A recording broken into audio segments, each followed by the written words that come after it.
5월은 가정의 달입니다. 예, 사랑과 은혜의 달, 감사의 달이 되길 바랍니다. 옛날 중국의 한 황제가 신하들에게 이런 명령을 내렸습니다. 온 세상의 좋은 사상들 다 모아서 책으로 편찬해라.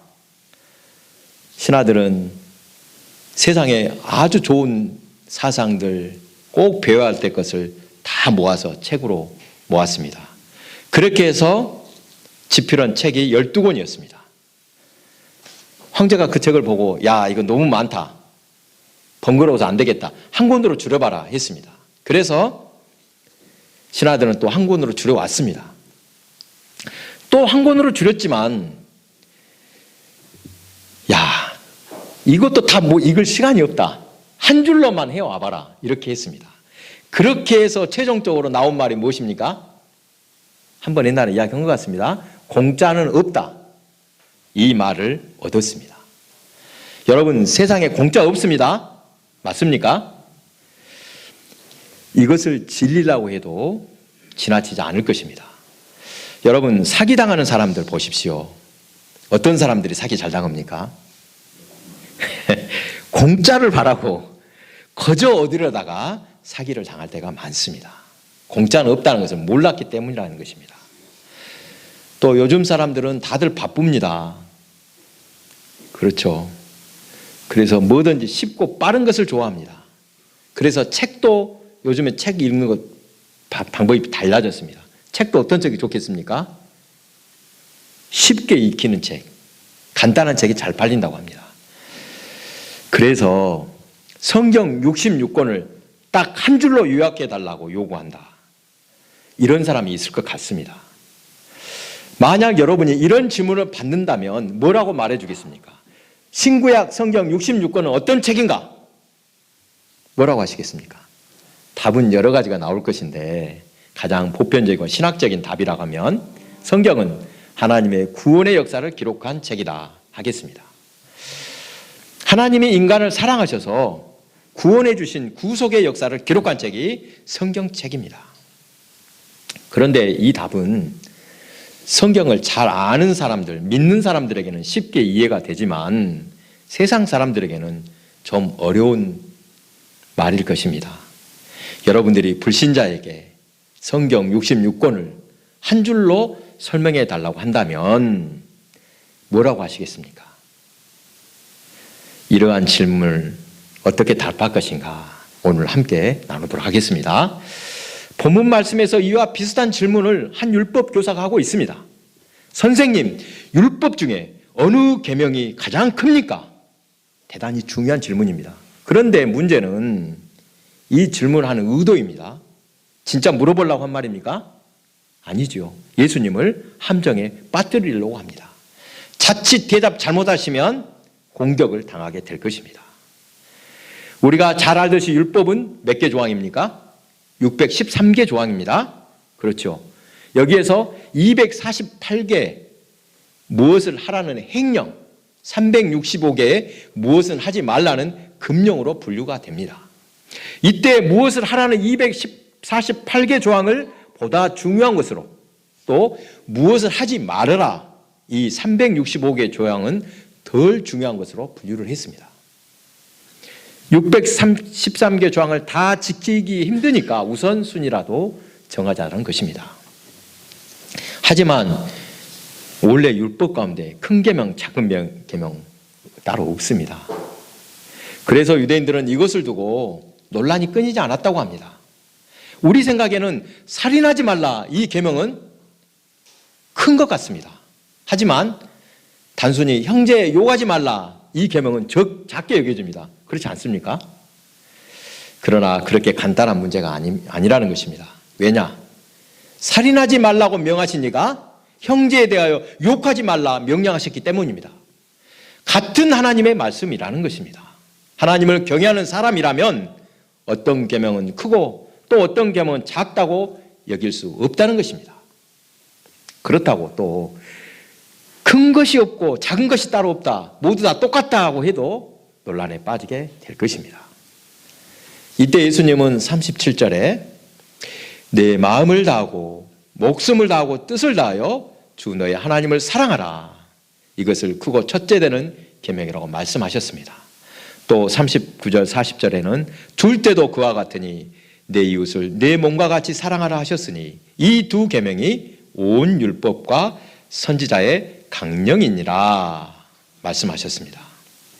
계명을 지킬 때 어느 것을 먼저 지켜야 하는가, 이런 질문에 대해 답을 갖고 있었습니다.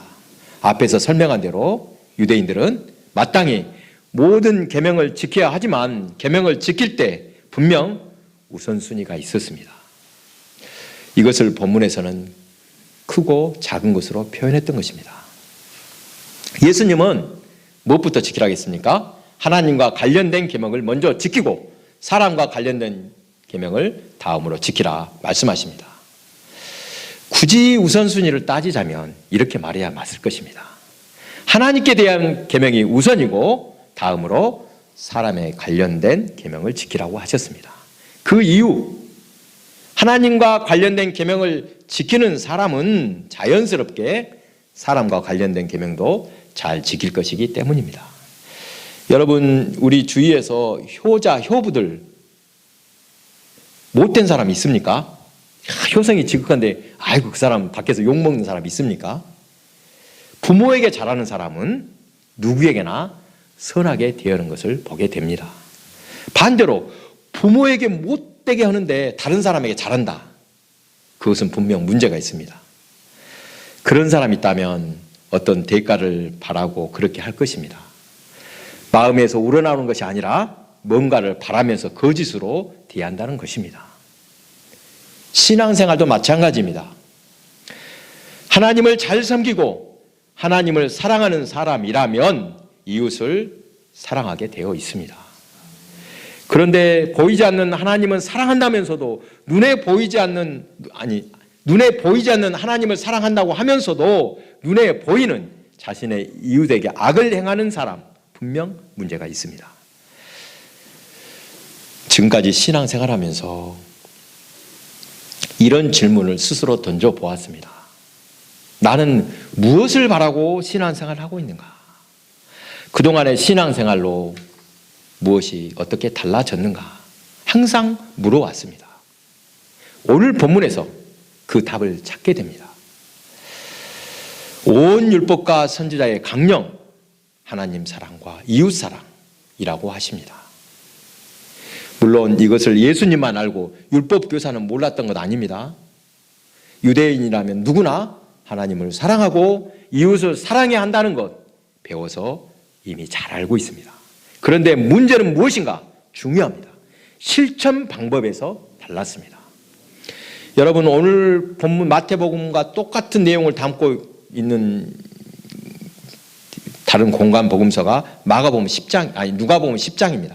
누가복음 10장과 마태복음 22장 방금 본문이 다 똑같은 내용인데 누가복음에는 뭐가 덧붙여 있냐면 선한 사마리아 사람의 비유가 덧붙여 있습니다.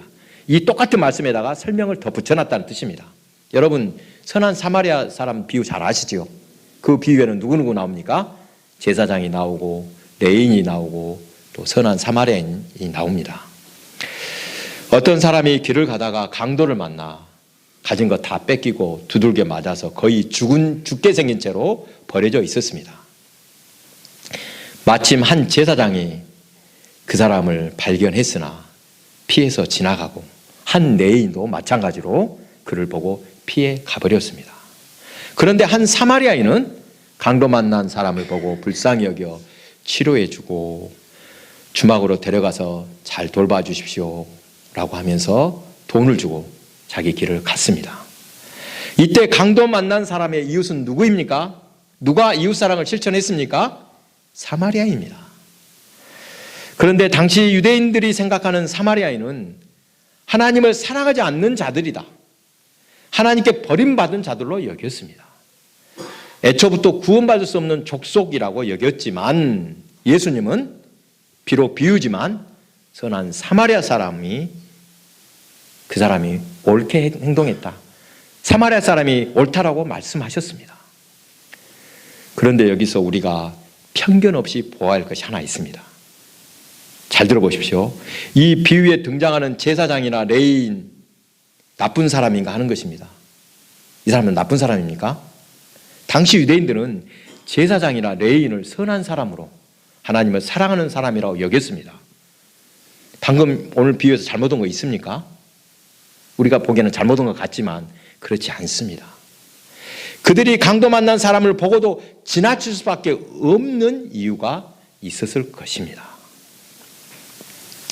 제사장 레위인은 뭐 하는 사람들입니까? 성전에서 제사를 집례하는 사람들입니다. 만약에 그때 성전에서 제사를 지내기 위해서 가는 길이었다고 생각해 보십시오. 혹시라도 강도 만난 사람이 쓰러져 있는 그 사람이 이미 죽어서 시체가 되어 있다라고 하면 문제가 심각합니다. 왜요? 시체를 만지면 부정하게 되어서 맡은 직분을 감당할 수 없습니다. 제사장이라 레위인은 하나님을 사랑하는 사람들이기 때문에 강도 만난 사람이 혹시라도 죽었으면 어떨까? 그럴지 모르니 쉽게 행동하지 못했을 것이라는 것입니다. 그들은 사람을 돕지 못하더라도 하나님 섬기는 일을 감당하는 사람으로서 그것을 해야 되니까 어쩔 수 없다라고 지나쳤던 것입니다. 예수님은 이 비유를 통해 하나님을 사랑하는 일과 이웃을 사랑하는 일이 다르지 않고 하나임을 말씀해 주십니다. 우리가 생각하기에는 하나님 사랑과 이웃 사랑을 다르게 여길지 몰라도 진정으로 하나님을 사랑하는 사람은 이웃을 사랑하게 됩니다. 혹시라도 율법을 어길 위험이 있더라도 먼저 강도 만난 이웃을 살피고 돌보는 이웃 사랑, 그것을 하나님께서는 기뻐하신다는 것을 믿고 행하라는 것입니다. 그래서 우리의 신앙이 어떤가를 점검할 때 나는 진정으로 이웃을 사랑하는 마음이 있는가? 나는 지금 이웃에게 어떻게 하고 있는가? 이것을 보면 우리의 신앙 상태를 알 수 있을 것입니다. 이웃과 좋은 관계를 맺고 섬기는 삶을 사는 것이 신앙 좋은 모습임을 기억하시기 바랍니다. 지금까지 예수 믿는 신앙인으로서 또 목회 현장에서 경험한 바에 의하면 사랑만큼 소중한 가치는 없는 것 같습니다. 사랑이 제일이라는 이 사실을 실감했습니다. 예수님께서도 새 계명을 주셨는데 그것은 사랑입니다. 서로 사랑하라고 하셨습니다. 성경은 인간을 향한 하나님의 사랑 이야기입니다. 우리를 사랑하심으로 구원하시기에 역사하신 바로 하나님의 구속 사역이 성경입니다. 누구에게나 이 사랑이 필요합니다. 짧지만 크게 감명받은 소설이 있습니다. 여러분도 기회되면 한번 읽어보십시오. 얇은 책이니까 읽기 쉽습니다. 톨스토이의 사람은 무엇으로 사는가라는 단편 소설이 있습니다. 이거에는 세 부분으로 여기 나눠져 있는데 앞에 한 대목만 간략하게 정리해 봅니다. 한 천사가 두 아이를 낳은 엄마, 그 영혼을 하늘로 데려오라는 명령을 받았습니다. 죽음의 천사입니다. 그런데 이 애기 아이의 아빠는 며칠 전에 나무에 깔려서 죽었습니다. 그러니까 지금 엄마는 홀어머니인데 그 엄마가 죽으면 갓난아이들 어떻게 되겠습니까? 천사는 차마 그럴 수 없다고 명령을 어겼습니다. 하나님의 명령을 거역했기 때문에 천사는 벌을 받아 인간 세상으로 떨어집니다. 하나님은 그 천사에게 사람은 무엇으로 사는가? 즉 사람이 살아가는데 필요한 것이 무엇인가? 그것들을 깨달으면 다시 하늘로 올라올 수 있다 이렇게 했습니다. 천사는 인간의 몸이 되어 땅으로 떨어졌습니다. 추운 겨울 가난한 구두장이가 길가의 벌거숭으로 쓰러져 있는 그 천사를 발견하여 집으로 데리고 갔습니다. 뭘 만드는 사람이라고요? 신발, 구두 만드는 사람. 6년 동안 함께 있는데 이 천사가 재주가 좋아서 그 집이 아주 잘 됐습니다. 그러던 어느 날 앞에서 말한 그 고아들이 잘 자라고 있다는 것을 천사가 눈앞에서 보게 되었습니다. 그 어머니마저 죽으면 도저히 살 길이 없을 것이라고 여겼는데 아이들이 잘 있더라는 것입니다. 이야기를 들어보니까 옆집 사는 여인이 자기도 아기를 낳았는데 얘들 둘이 놔두면 죽을 것 같다. 그래서 자기가 데리고 왔습니다. 근데 마침 한 2년 있다가 자기 아들이 죽어버렸습니다. 그러니까 내가 이 아이들을 내 자식으로 생각하고 키우자 했던 것입니다. 그 천사 자신도 벌거숭이로 얼어 죽을 처지에 있다가 목숨을 건진 것은 자신을 거두어진 사람이 있었기 때문입니다. 그때 깨닫게 되었습니다. 인간은 사랑으로 사는 것이다. 사랑 속에 사는 사람은 하나님 안에 살고 있다. 그는 깨닫게 되었습니다. 인간은 사랑으로 사는 것임을 깨달은 것입니다. 우리가 신앙생활을 하는 목적, 목숨을 다하고 마음을 다하고 힘을 다하여 뜻을 다하여 하나님을 사랑하기 위함입니다. 참으로 하나님을 사랑하는 여러분이 되시기 바랍니다. 하나님을 사랑하는 성도라면 반드시 이웃사랑을 실천한다는 사실 꼭 기억하시기 바랍니다. 사랑을 실천하는 방법 어렵게 생각할 것 없습니다. 전에 설교한 대로 환대, 반갑게 맞아주는 것이 사랑의 실천입니다. 자비를 베풀고 친절을 베푸는 것입니다. 이웃의 요구에 귀를 기울여 주는 것이 사랑입니다. 양과 염소의 비유에서도 나눈 것처럼 지극히 작은 자 한 사람을 대접하는 것이 사랑입니다. 환대, 이러한 사랑의 실천 여러분 꼭 알아야 됩니다. 선택사항이 아닙니다. 작은 자 하나에게 대접하고 그를 영접하는 것 선택이 아니라 구원을 얻는 필수 조건이라는 사실도 꼭 기억하시기 바랍니다. 지금 교회는 새로운 변화에 직면했습니다. 코로나 이후 눈에 띄는 현상 중 하나로 비종교인, 무종교인 수가 많아졌습니다. 상당히 많아졌습니다. 세계적으로 무종교인을 조사했더니 2007년에는 11% 세계적인 통계입니다. 그런데 2015년이 되니까 16%로 조금 변화가 있었습니다. 세계적인 통계로 보니까 그래도 종교가 있는 사람이 많다는 걸 알 수 있습니다. 자, 이번에는 한국갤럽에서 우리나라의 종교를 조사한 통계가 있습니다. 2021년, 그러니까 바로 불과 2년 전입니다. 불교가 16%, 개신교 17%, 천주교 6%, 무종교라고 답한 사람이 60%나 됐습니다.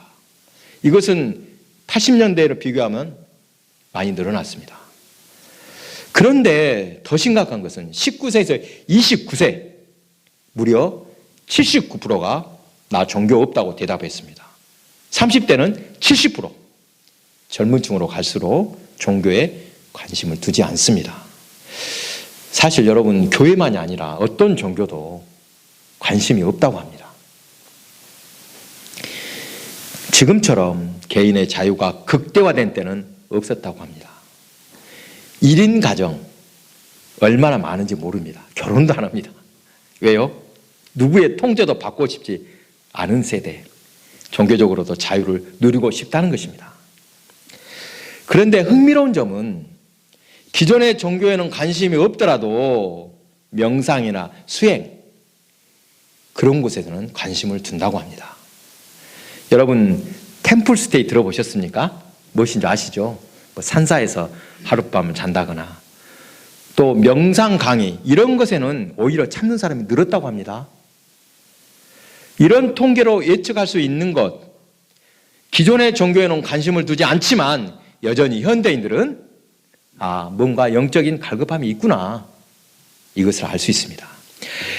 이제는 새로운 형태의 종교로 넘어갈 수밖에 없다고 말합니다. 기존의 것으로는 수용할 수 없기 때문입니다.